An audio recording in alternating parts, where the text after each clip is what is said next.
Pada pukul 14:07 waktu setempat, dua jet tempur FA-18 Super Hornet melesat menuju 3 pesawat Iran yang tak tergantikan di Bandara Hamadan. Di atas, sebuah drone berputar-putar mengirim rekaman kembali ke kelompok penyerang. Dan apa yang terlihat bukanlah kabar baik. Iran siap menerbangkan pesawat-pesawat itu kapan saja. Tepat ketika F-18 mengerahkan afterburner penuh, seorang operator Iran muncul, tampak ingin mencetak wajah mereka di kaos. Kedua pilot F-18 dengan sandi panggil Raven 1 dan Raven 2 membelok lebar ke timur melewati wilayah Falusica untuk menghindari segala hal. Gurun tak mau bersahabat. Raven 1 menggunakan ALR-67, penerima peringatan radar yang memberitahu pilot siapa yang memburu mereka dan seberapa serius ancamannya.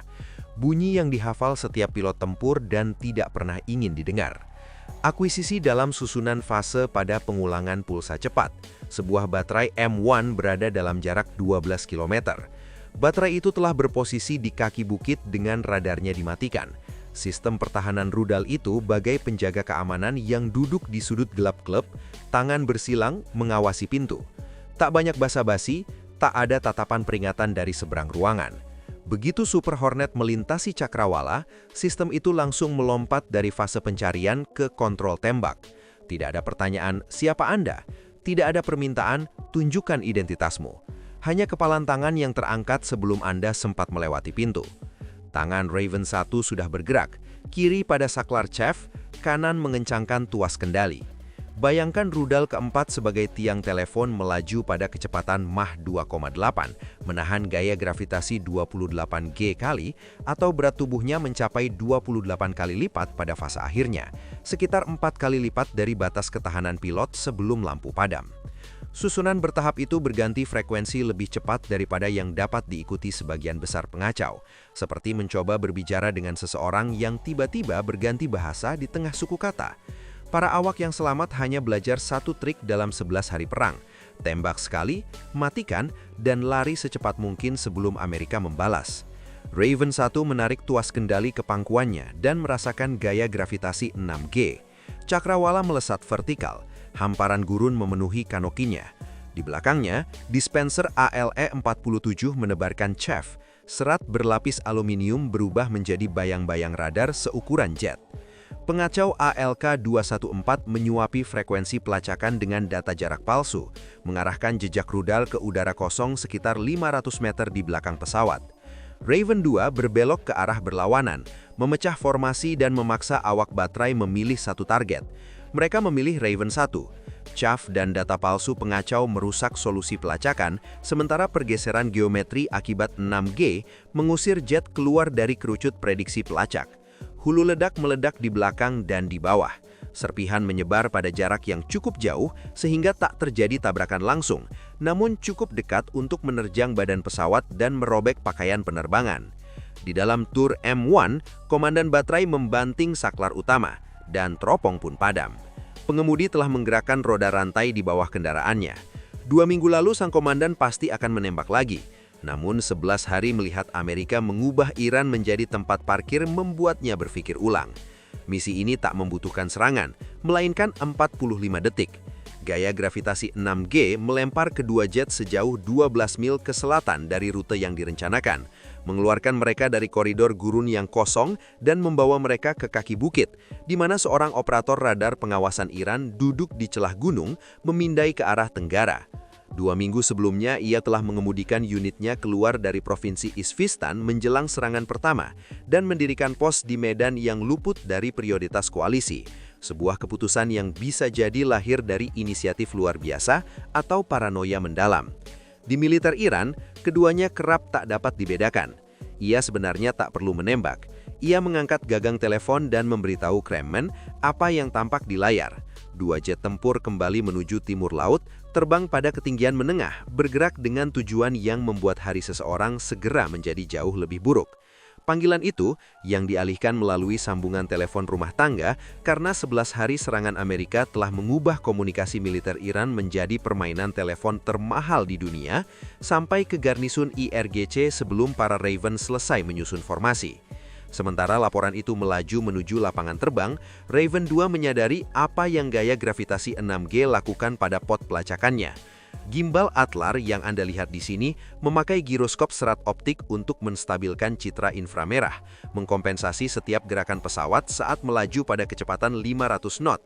15 detik pada gaya gravitasi 6G telah menggeser giroskop dari posisi referensinya.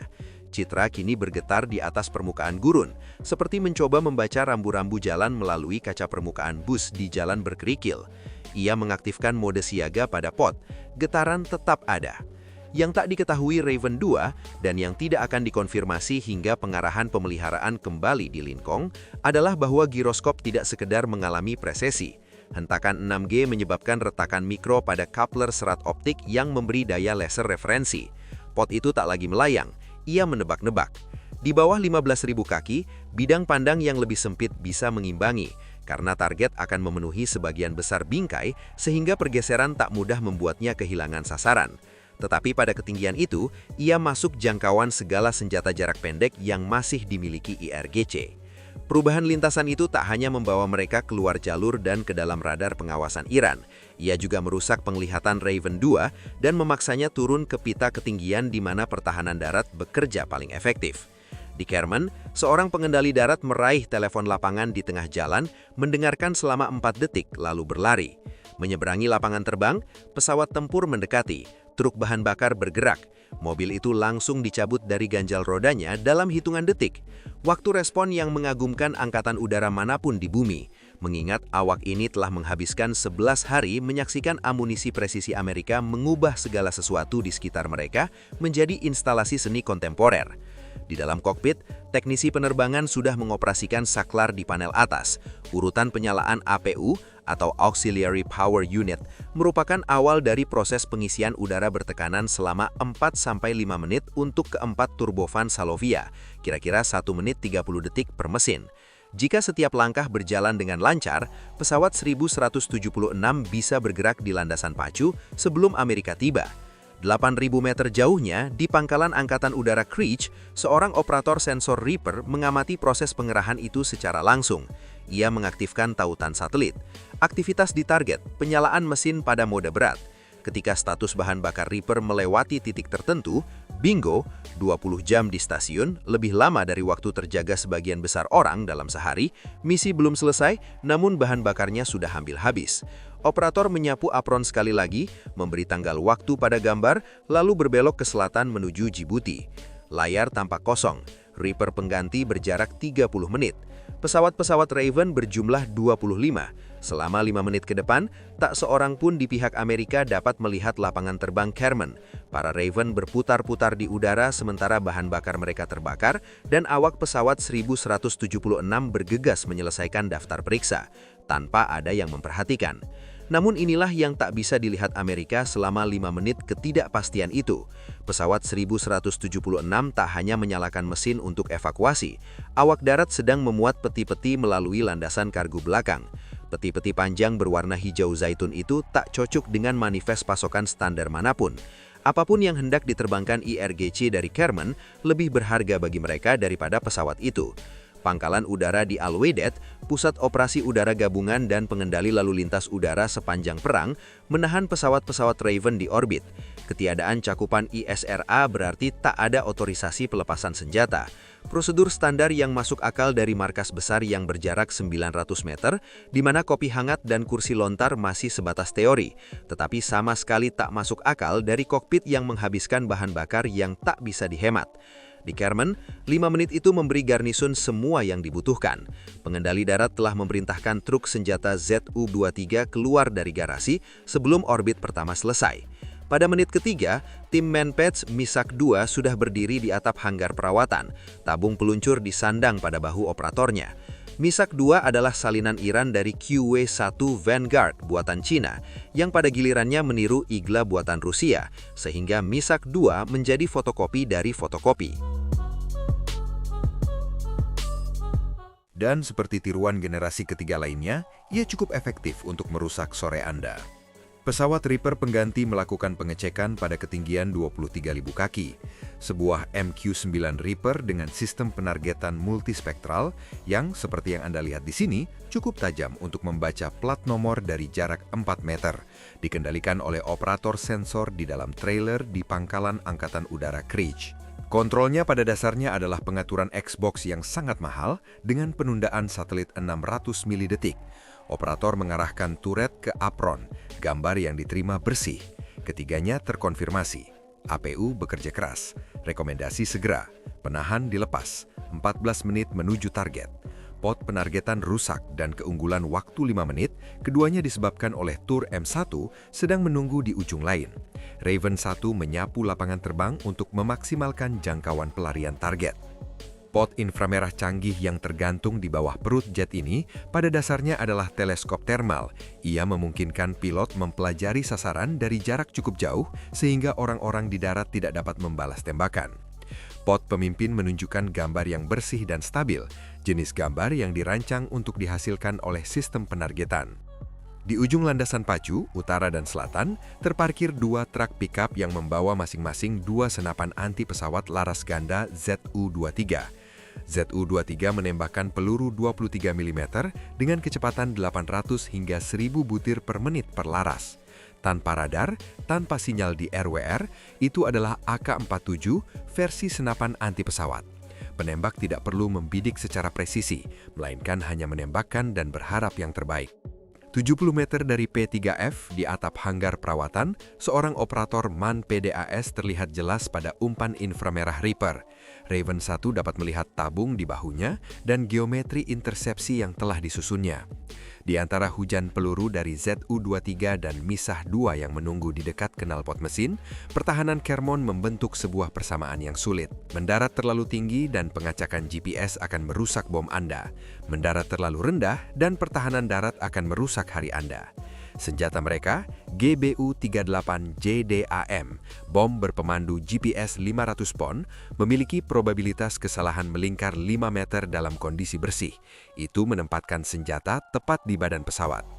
Di bawah pengacakan GPS berintensitas tinggi yang dipasok dari China dan terkonsentrasi di sekitar lapangan terbang Iran, lingkaran itu membengkak menjadi 25 meter. Terhadap sebuah bangunan, itu masih mengenai sasaran. Terhadap pesawat yang terparkir, itu berubah menjadi kawah di jalur taksi dan membuat P3 pincang menuju lapangan lain. Satu-satunya cara untuk meningkatkan akurasi adalah menjatuhkan bom dari ketinggian lebih rendah, mengurangi waktu terbang dari 90 detik menjadi 30 detik. Lebih sedikit penyimpangan arah, benturan lebih keras, tetapi ketinggian lebih rendah berarti masuk dalam jangkauan ZU-23 dan di bawah ketinggian maksimum Misah-2. Waktu terbang Tur M1 yang 45 detik terus bertambah. Raven 1 turun lebih dulu hingga ketinggian 12.000 kaki. Sudut menukik 30 derajat pada FLIR terkunci pada P3F. 3 detik sebelum Pickle, ZU-23 Selatan membuka percikan api. Tak ada nada peringatan, hanya jejak peluru oranye putih yang melesat menembus udara tempat Super Hornet akan lewat, sementara penembak mengarahkan sudut tembaknya melintang jalur turun dengan tenang, seperti seseorang yang telah melakukan ini selama 11 hari berturut-turut. 1.600 tembakan gabungan per menit. Ia tidak perlu presisi, ia hanya perlu mendekat. Belok kanan tajam, afterburner menyala, jendela pelepasan terlewat dan bom masih menempel di pilon. Percobaan pertama dibatalkan oleh sistem senjata, perangkat yang harganya lebih murah daripada sedan bekas. Di atas, operator MAN PDAS membaca data, arah, ketinggian dan sudut kemiringan yang memberitahunya di mana jet akan muncul kembali jika pilot mencoba pendekatan yang sama. 11 hari sejak perang dimulai, Iran yang terus menyerang bermain 2 langkah lebih maju. Raven 2 tak mampu menunggu lebih lama. Pesawat 1176 telah beroperasi selama 25 menit dengan kemungkinan aktivitas mesin di inframerah. Satu-satunya target yang akan hilang jika mereka menghabiskan lagi 60 detik untuk urusan ZU-23. Raven 1 berusaha naik kembali ke ketinggian, sementara wingman-nya fokus pada pesawat angkut berat itu sendirian. 10.000 kaki, 2.000 kaki lebih rendah dari percobaan yang dibatalkan oleh pemimpin, dipaksa oleh pot penargetan yang telah dihancurkan oleh tim 40 menit dengan jarak 300 meter sebelumnya. Dalam momen stabilitas singkat itu, ia menekan gasnya. Seluruh solusi persenjataan bergantung pada jeda sesaat dari sebuah pot yang sejak di kaki bukit tidak berfungsi sebagai mestinya. GBU-38 terlepas dari pilon dengan kit ekornya terbentang. 4 sirip menyambut aliran udara, sementara penerima GPS menggapai konstelasi satelit. Sinyal yang ditemukannya sudah diperbutkan. Gangguan itu tidak menghantam seperti dinding. Ia merayap masuk. Kebisingan membanjiri frekuensi GPS seperti statis yang mengganggu panggilan telepon, menggeser solusi posisi ketika gangguan mengubur sinyal yang dipakai bom untuk mengarah. Sirip mengkoreksi 1/8 derajat. Gangguan mendorong ke arah lain. Sirip membalas. 6 butir bandon yang jatuh ke bawah tepat di bawah pesawat. Tiap koreksi menjadi pertaruhan antara satelit yang masih terlihat oleh panduan dan kebisingan yang berusaha menguburnya. Laga tinju tak terlihat itu berlangsung selama 30 detik di seluruh spektrum yang diperebutkan sepanjang 12.000 kaki. Dari ketinggian 20.000 kaki, Reaper melihat dampak tabrakan. Badan pesawat terbelah, potongan-potongan melengkung ke samping. APU yang 25 menit memasok power untuk urutan penyalaan mesin, kini malah menyuplai bahan bakar ke api. Kru pesawat 1176 bergegas menyelesaikan daftar periksa mereka, sementara jet-jet Amerika berputar di atas, tidak dapat menembak. Pesawat itu tak akan pernah meninggalkan apron. Kerusakan pada landasan pacu mendorong Raven 2 ke selatan, melintasi busur tembak ZU-23 di ujung landasan pacu.